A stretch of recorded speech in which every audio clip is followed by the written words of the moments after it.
Queridos hermanos, tengan todos un buen día. Este es el sábado de la 18ª semana del tiempo ordinario. Y vamos a escuchar como primera lectura el libro de Deuteronomio. En este pasaje, el narrador del Deuteronomio nos recuerda el primer mandamiento. Escucha, Israel, el Señor nuestro Dios. El Señor es nuestro Dios. Es el único Señor. Amarás al Señor tu Dios con todo tu corazón, con toda tu alma, con toda tu mente, con todas tus fuerzas, con todo tu ser. Qué importante es saber enseñar las cosas y decir las cosas. Y me permito decirlo de esta manera. Hemos enseñado siempre en el catecismo que el primer mandamiento es amar a Dios sobre todas las cosas. El Deuteronomio dice que el primer mandamiento, la primera palabra no es amar, sino escucha. Escucha, Israel, el Señor nuestro Dios es el único Señor. Y luego es que añade, amarás al Señor tu Dios con todo tu corazón, con toda tu alma, con todas tus fuerzas, con todo tu ser. Así que el primer mandamiento es escucha. En los primeros siglos de la era cristiana, en la preparación, en el catecumenado, lo primero que se le exigía a la persona antes de ir al bautismo, para luego ser llamado cristiano, era escuchar. Era un periodo de catecumenado, era un periodo de catequesis, era un periodo de enseñanza. Y lo único que se le pedía era escuchar. Y este es el primer mandamiento de Dios. Esto es lo que Dios primero te pide a ti, escuchar. Escucha a Dios. Dios es tu pastor y tú debes convertirte en una oveja para poder pertenecer al rebaño. Escucha, distingue la voz del pastor. Discierne su palabra y esa palabra entonces poco a poco sembrada en tu alma es lo que va a producir la gracia de amarlo, porque para amar a Dios necesitas su gracia, pero tienes que empezar a esto, escuchar. Abre el oído de tu corazón, abre tu alma a la palabra de Dios. Eso es lo primero que tienes que hacer. Amén. Amigos, y vamos a continuar con la meditación del Evangelio según San Mateo. Dice el Evangelio que hay un hombre que se ha acercado a Jesús pidiéndole compasión y ayuda para un hijo a quien él llama lunático.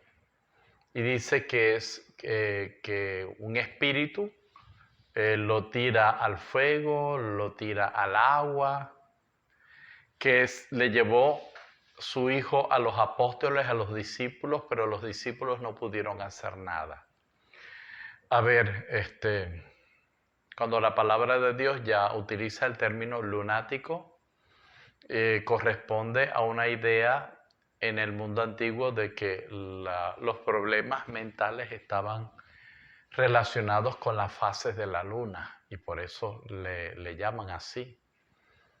Y entonces dice también el Evangelio que Jesús dijo, gente perversa e incrédula, ¿hasta cuándo los voy a tener que soportar? ¿A quién le dijo esto Jesús? ¿A este pobre hombre? ¿Al hijo? Mucho menos. ¿A la multitud? Tampoco. Se refiere a los apóstoles, a los discípulos.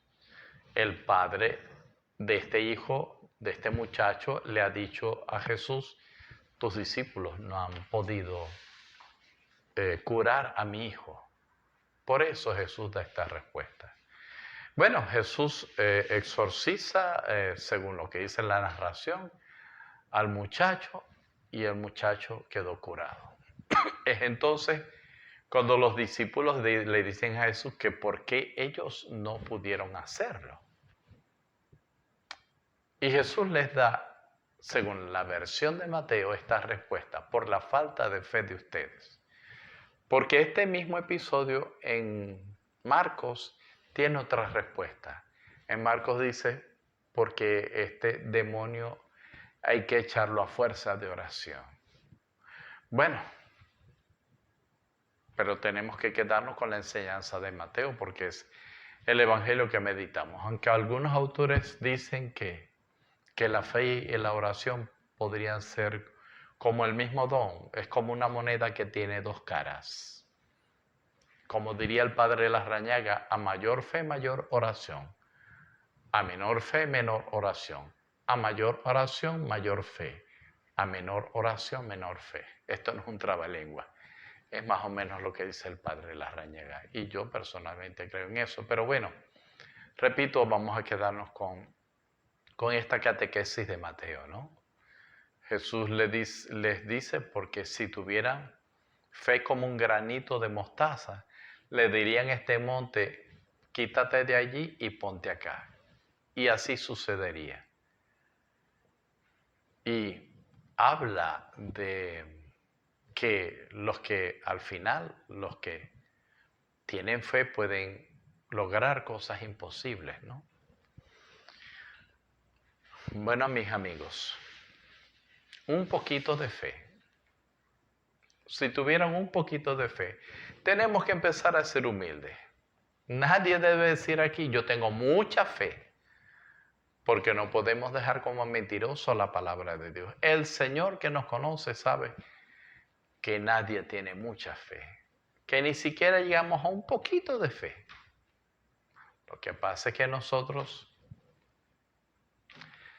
vemos las cosas distintas y tenemos que aprender a verlas desde la palabra. Y si yo digo que tengo mucha fe, pues sucede que no avanzo. Como yo tengo mucha fe, ya no voy a crecer en la fe. Tengo que reconocer con humildad que me falta mucha fe. Mucha, pero mucha fe. Hay aquí con un tono de hipérbole, ¿no? Le dirían este monte, quítate de aquí y ponte acá, y así sucedería. Es realmente la fe que necesitamos todos los días para enfrentarnos a las tentaciones, a las angustias, a los miedos, a las decepciones. Aunque acá Jesús se decepciona de los apóstoles, ¿no? Ojalá que no se decepcione de nosotros tampoco. Pero yo creo que sí, que muchos tenemos que crecer en la fe, que es necesario. Es necesario. Y tenemos que alimentar la fe con el Evangelio para que ella vaya creciendo cada día más. Querido amigo, deja salir esa fe de tu alma que hará que muchos hermanos se vean beneficiados, que esa fe trascienda y beneficie a los otros perdonándoles, amándoles, teniendo compasión, misericordia y sirviéndole al Señor. Dios te bendiga en el nombre del Padre y del Hijo y del Espíritu Santo.